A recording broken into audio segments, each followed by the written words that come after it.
या उलट बजेट हा 43,000 कोटी आहे। आम्ही ज्या वेळेला ही योजना प्रस्तावित केलेली होती त्यावेळेला राज्यातील 2.5 कोटी महिला माझ्या माता भगिनींना या योजनेअंतर्गत लाभ मिळेल असा प्राथमिक हा आमचा अंदाज निश्चितपणाने होता।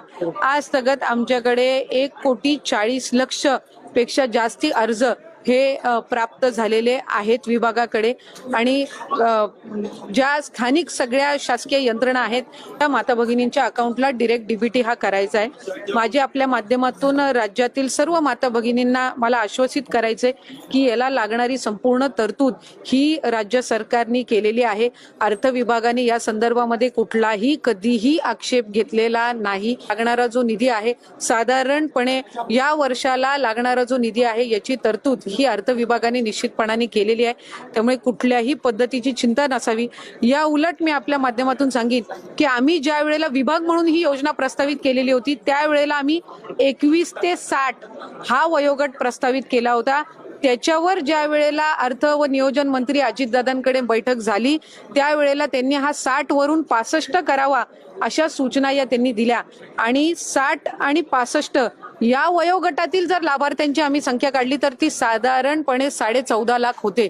त्याच्यामुळे उलट त्यांच्या सूचनेनुसार 14.5 लाख लाभार्थ्यांची संख्या वाढली, ती कमी झालेली नाही आणि कुठलाही आक्षेप कधी घेतला गेलेला नाही। जी तरतूद केली जावी ती निश्चितपणाने केली गेलेली आहे। आरोप करतायत की या योजनेमुळे इतर सगळ्या योजना बंद पडतील, शेतकऱ्यांना कर्जमाफी द्यायची ती पण केवळ या योजनेच्या प्रसिद्धीमुळे किंवा या योजनेसाठी सरकार इतर योजनांकडे डोळे झाकते। जर खऱ्या अर्थानं विरोधकांना शेतकऱ्यांना कर्जमाफी द्यायची इच्छा असती तर ती त्यांनी त्यांच्या पदाच्या कार्यकाळामध्ये पण दिली असती।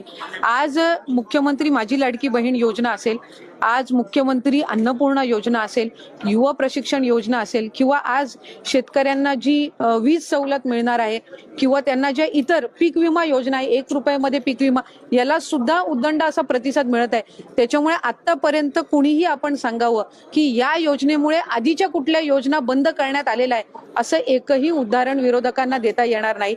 संजय गांधी निराधार योजना असेल, तुमची वयोश्री योजना असेल, या सगळ्या आधीसारख्या कार्यरत आहेत। त्याच्यामुळे कुठलीही प्रचलित योजना किंवा चालू असणारी योजना बंद करून ही योजना राबवण्यात आलेली नाहीये।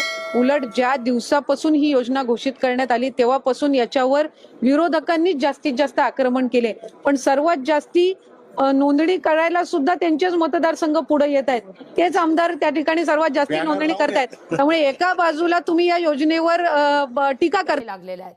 फेब्रुवारीचा हप्ता आजपासून खात्यात जमा होणार आहे। लाडक्या बहिणींना देण्याकरता 3.5 कोटी रुपये वर्ग करण्यात आलेले आहेत। नव्या निकषाप्रमाणे 9 लाख महिलांना वगळण्यात येणार का याकडे नजर असते। याविषयी अधिक माहिती घेण्याकरता थेट जाऊया आपले प्रतिनिधी स्वप्नील जाधव यांच्याकडे। स्वप्नील, काय अधिक माहिती या सगळ्या संदर्भात? खात्यात पैसे जमा होण्यास सुरुवात झाली आहे का?